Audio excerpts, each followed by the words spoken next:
Bienvenidos a Open Mic Florida con Marcos Tejeda, el espacio donde las voces tienen protagonismo, las historias inspiran y las entrevistas nos acercan a las personalidades que marcan la diferencia en Florida y más allá. Acompáñanos cada semana en este podcast lleno de energía, conversación abierta y momentos inolvidables.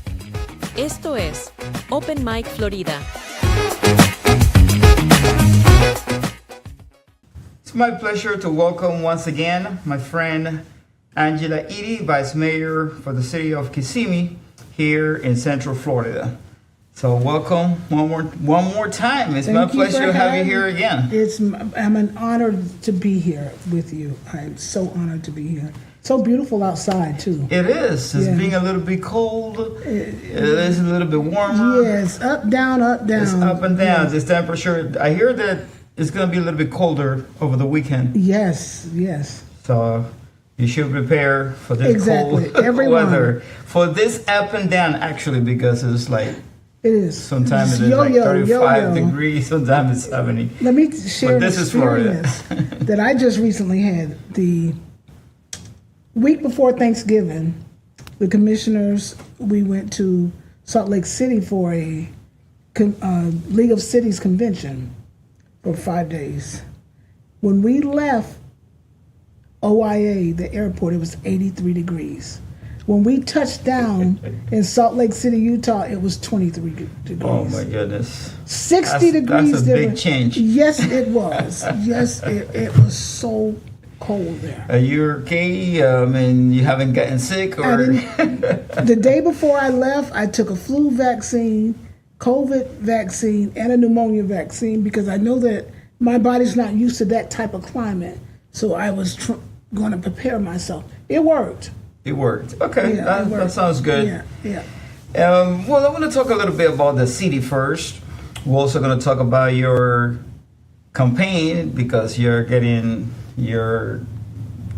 want to get reelected again. Yeah, absolutely. So let's talk about the city first because I want to know what's going on in the city. Let's get an update of all the things that's going on in Kissimmee. Okay. Well, back in September, we adopted a budget of over $250 million. So the city is truthfully and honestly sound. We are doing good. Our finances are intact, just as they should be.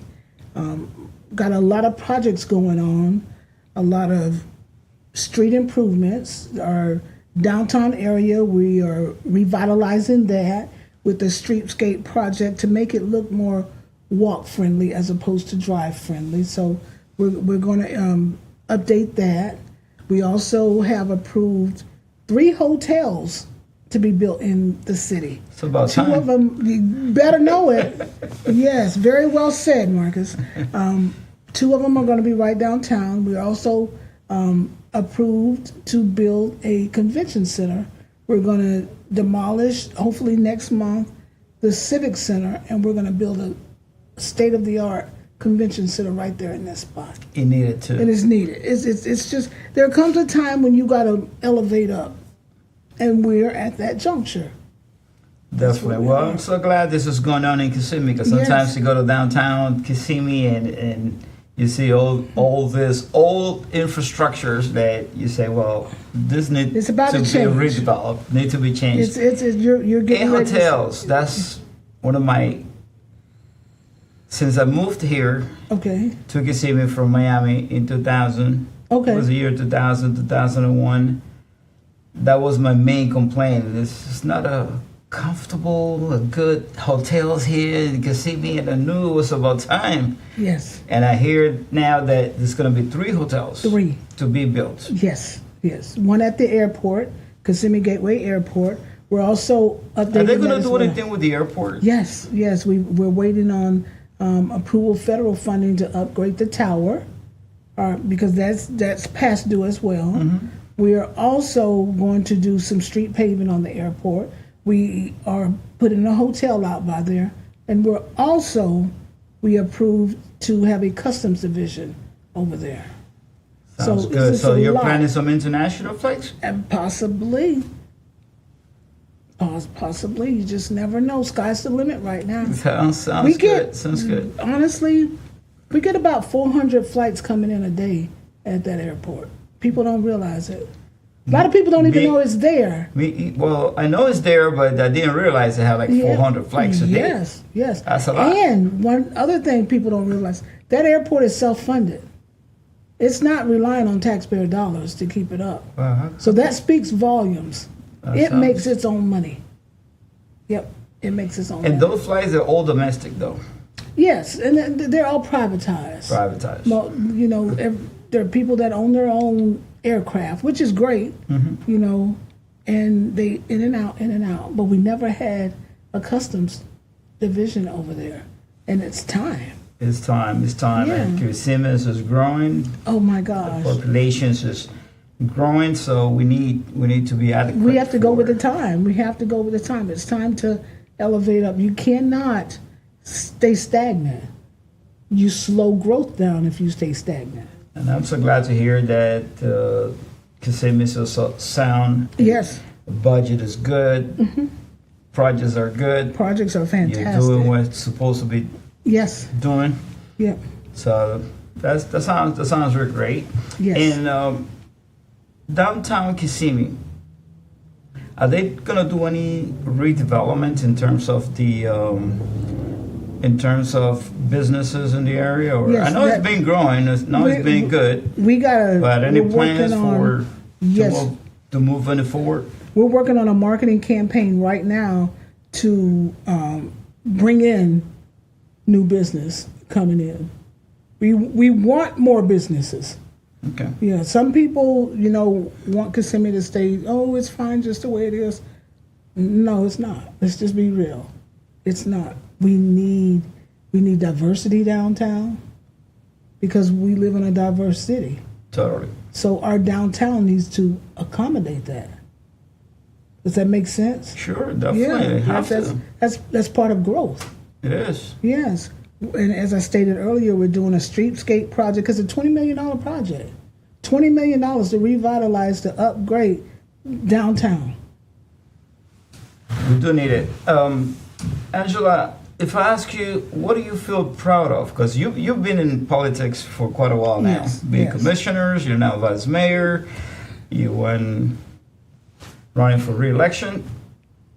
What do you feel proud about your years in politics, especially here in the city, and what you do not feel proud of? As far as feeling proud, I'm proud to be part of the expansion that is about to take place. It's an honor to see Kissimmee go to a level that nobody ever expected it to be. One of the many accomplishments that I can say that I'm proud of is, I think it was back in 2019 when we approved the budget. I'm a stickler for public safety. If the public is not safe, then our city is not in a good spot. So I'm all about public safety. And when I voted in favor of our law enforcement personnel to wear body cameras, I'm honored to be part of that initiative. Okay, I'm truly honored to be part of that. I'm also part of the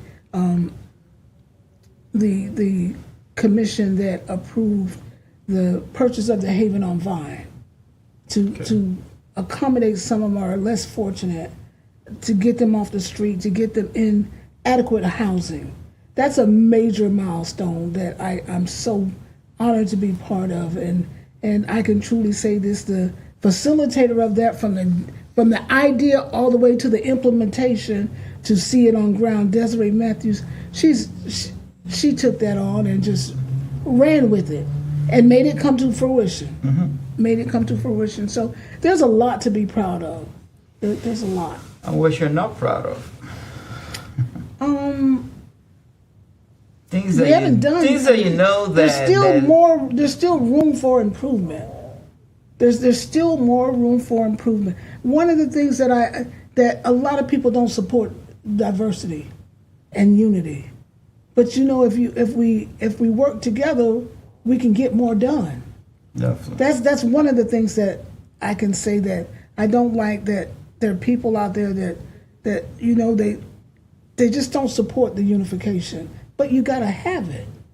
Well, nowadays, you can't work without it. Yeah, exactly.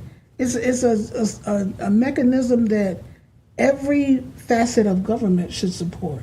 Definitely. I agree with you. They should support that. We have got to work together as one. We can't continue fighting amongst each other.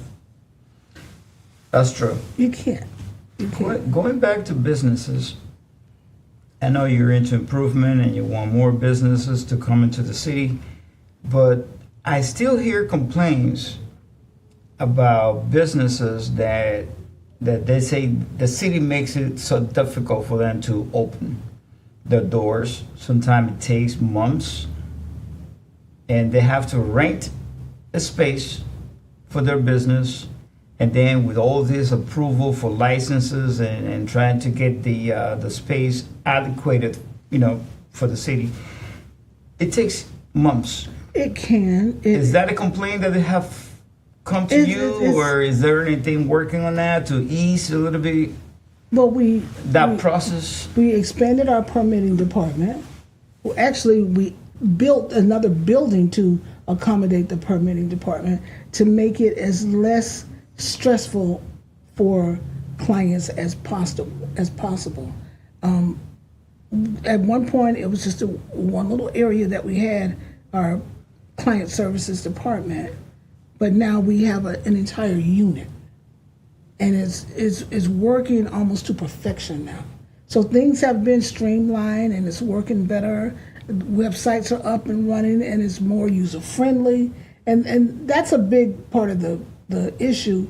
Is a lot of people, they're not technically savvy, and that's not a bad thing that you're not. It's just not everybody learned IT. Mm-hmm. I'm not an IT kind of person. I mean, on my primary job right now, I'm waiting on a computer to come because the old one that I've been working with for the last 12 years, it just died on me. So, mm-hmm. But can I hook that thing up together on my own? No. I'm not an IT hardware kind of person. Definitely. But it doesn't define who I am because I'm not. So, we need to, things have got to be made so much more user-friendly. And we also, and I can say this as a country, we got to get back to, I know we've diverted into this era of AI and chat GPT. I like talking to a person. Totally. I swear, for everything that I like talking to a human being. I sometimes, I get a lot of phone calls daily throughout the whole day. And initially, I think it's like somebody talking to me. Yeah. All of a sudden, I realized that it is an automated system. An automated system. Mm-hmm. I hang up. I don't want to talk to no. Maybe I don't know if we're old-fashioned or what, but I don't want to talk to a machine. I want to talk to somebody real. I want a live human being to come on the line and speak directly to me. Yesterday, I was on the telephone paying my monthly bills, and I'm old school. I still call instead of going online and putting in debit card numbers, but I was trying to make my mortgage payment for this coming month, February. It took me 12 minutes to do it on the automated system when I could have just spoke with a live representative and did it in probably a minute. That means that they're cutting off a lot of jobs. Absolutely. So we have this country's diverted into a system where it relies solely on technology. That's not good. Well, that's where we are. That's where the present and the future is pointing to. Yes. But at some point, I don't know when or how or where, you're going to always have to go back to a piece of paper. Think so? Will. Oh, yeah. Papers always work. Let's hope it happens. I hope that I'm around for it to happen, but at some juncture, we will have to divert back to, or along the lines of it, to paper. Well, the way the world is going, I hope it finally is the balance. Yeah. Because the way I see it, almost all type of professions, majors, they're like going toward technology. Yes, that's where we are. So I'll see what happens. There's a generation that will be lost. There's a generation that will be lost. Generations that they are inclined to cell phone. Exactly. Technologies, and they kind of like loosen the humanity, I think. Yes, absolutely. That we grew up with. Absolutely. But let's hope for a better word, though. Absolutely. Yes, we will. Okay, well, I'm talking to Angela Eady. Angela Eady has been in politics for quite a while. We're all here in Florida, and she's at the present the vice mayor of the city of Kissimmee. She's been a commissioner as well. And February 18, right? Yes. She's gonna have the kickoff of her re-election campaign. Yes. Let's talk a little bit about that. Yes, I officially filed, I think that was back in October, and we got busy. There's a lot going on, and I didn't do a lot of movement as far as the campaign is going on. And then I had a lot of personal stuff going on. My brother had to have a heart transplant, and so a lot of that was going on. Things are better now, and I can get back to what not to say that that wasn't important, but other things that I pushed to the side, which was working on my campaign for re-election. So January is a difficult month for me on my primary job because that's enrollment, a lot going on, new insurance and stuff. So I decided, okay, February, we're all in. We diving in first, head first, going in, doing what we got to do. So February 18th, right here in Kissimmee, right off of Oak Street over at the Allen Apartments. Okay. There's a clubhouse over there. I know several people that live over there. And they made some provisions for me to do a campaign kickoff over there. So everybody, if you're in the Kissimmee area, please come. I could use all the help that I can get because this is going to be an interesting election season. Very much so. Why is that? What's it going to make it different? There's a lot of chaos going around on all levels of government. On all levels, and there's a lot of angry people. There's people that feel like nothing is getting done. Then there's people that feel that there's too much getting done. So it's going to be a lot going on. I only have one opponent in my race right now. God willing, it'll stay that way. But I still need some volunteers to help me on this campaign. I didn't win the last two races by myself. It took help of volunteers and funders financially, and I need the same thing for this going forward. I can say this, that my opponent now is 100% MAGA, 100% MAGA, all in, and respectfully, if that's what you believe, that's what you believe. But we got some things to do.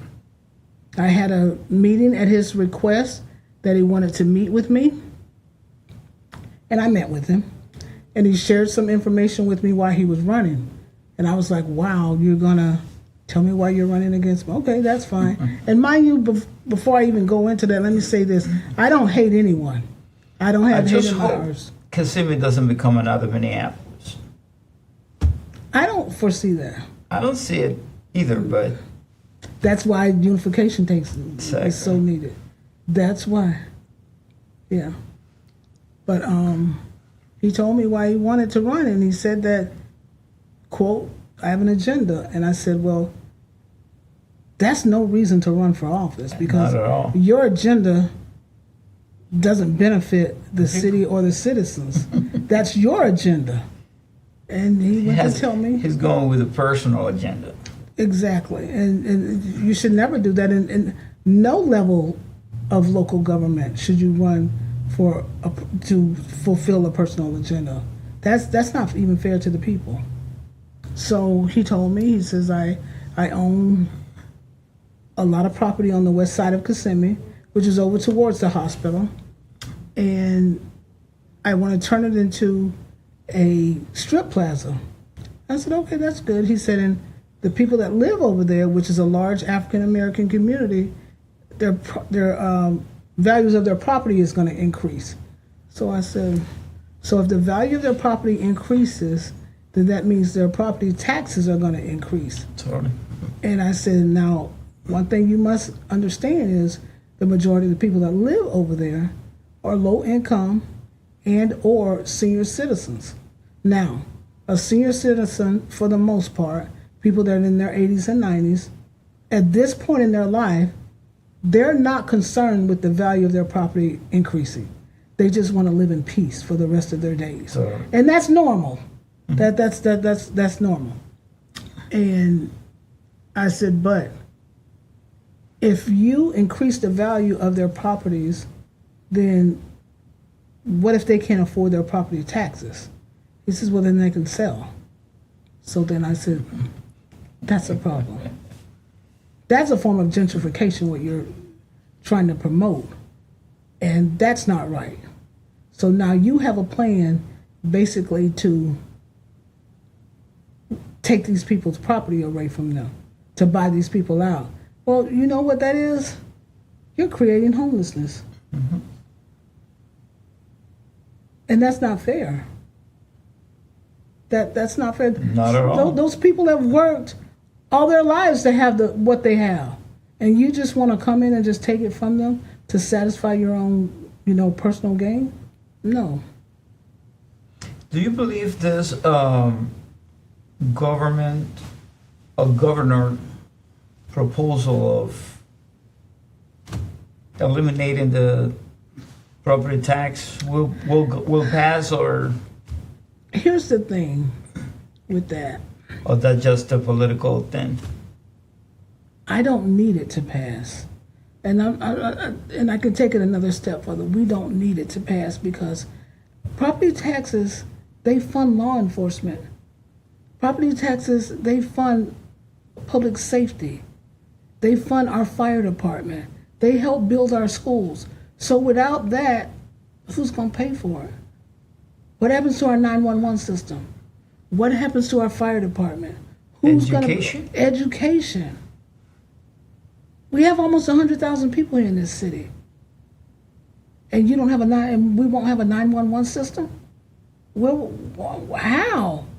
How do we survive? Local government could basically go under behind that.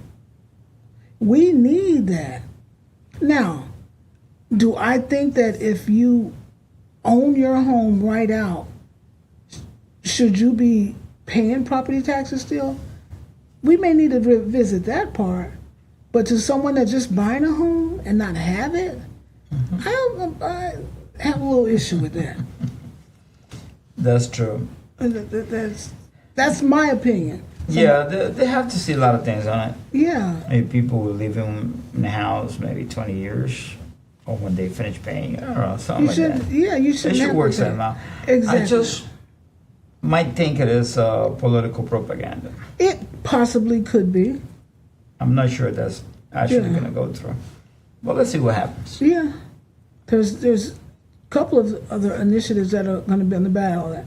The marijuana for recreational use will be back on the ballot again. So, and I look at it like this with that. It could possibly create jobs. I'm all for bringing jobs into the city. Economic development, bring it. Come on. Yep. Yes. Agriculture. We've lost a lot of the agriculture here in this county. At one point, that was our number one revenue source, mm-hmm. was agriculture. What are we growing here now? Out of control. I walk around, I don't see that many orange trees. You don't see that many orange trees. You don't see that many cattle, piece of property that has cattle on it either. Growing up, I saw that. I used to see, now it's very rare. Are they doing anything about it, or? Is there any plans to? That's on a county level. Mm-hmm. We don't have any orange trees in the city. Mm-hmm. Yeah, so that's something that they are working on a county level. I never thought the day would come where I would have to pay for an orange. Because growing up, it was so readily available. There were orange groves everywhere. Mm-hmm. And now our oranges are coming from other parts of the country. Things have changed a lot. Yeah. Well, we have to be importing it. Exactly. And you need to, and I say this especially to our younger generation that's out there. Hopefully there is a division of you guys out there that's listening. You got to get involved to know what's going on. You got to get involved. You got to know what's going on in your, even if you're not even from Kissimmee, if you're from another area, know what's going on in your city. Mm-hmm. Because it affects you as well. You don't have to have any kids, but this property tax increase will still affect you. Because what if you have a fire in your house and there's no fire department? Yep. Or no 911 system to call to get a fireman to come put the fire out. Yeah, that would be horrible. It would be horrible. And remember, when all that goes, there's some jobs that are going. Where are these people going to go work at? Definitely. Yes. Angela, give me I know you already mentioned about all the things that the city is involved to in terms of redevelopment and improving the city. But since you're running for re-election again, give me like 3 major points that of things that you have on your agenda that probably you haven't worked on it before, or that you need to improve, things new that you're going to do when you become re-elected. One of the things I want to be more involved in the economic development portion of the city, to try to bring in new jobs, bring in companies here, to let them know, look, we are here. We want you to be part of this. I want to be more available and involved in that process, to go out and do some recruiting. Yes. Fine. Well, I think we have covered plenty enough. We know your view as to what you want to do or keep doing as you become reelected. And we're happy to know that the city is doing well, financially is doing good. So we're in a good position to keep moving forward. Absolutely. And improve some of the major points that people address on a daily basis, and that we have somebody here that has her door opens to bring any kind of issues that you feel important, that affects you personally or that affects your business. So that's very important that we have a rep that will address those issues. Yes. So I appreciate a lot you coming to my show again. Oh, yes. And God willing, I'll be back, and I hope to see you on the 18th. Definitely. So invite the people again to be part of the 18th re-election campaign. February the 18th. It's on a Wednesday. It starts at 6 o'clock. It's right down the street from Osceola Regional Hospital at the Allen Apartments. It's right directly behind the hospital. You cannot miss. Beautiful complex. Beautiful. Come and let's fellowship. If you have some ideas you want to share with me, bring it. You want to be part of this campaign, would love to have you. Come on. We are not turning anyone away. Well, thanks a lot for coming again, and we'll see you next time. Yes.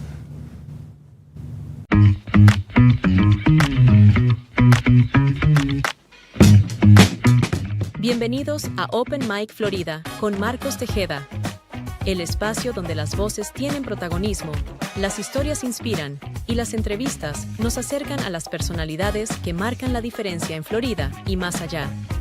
Acompáñanos cada semana en este podcast lleno de energía, conversación abierta y momentos inolvidables.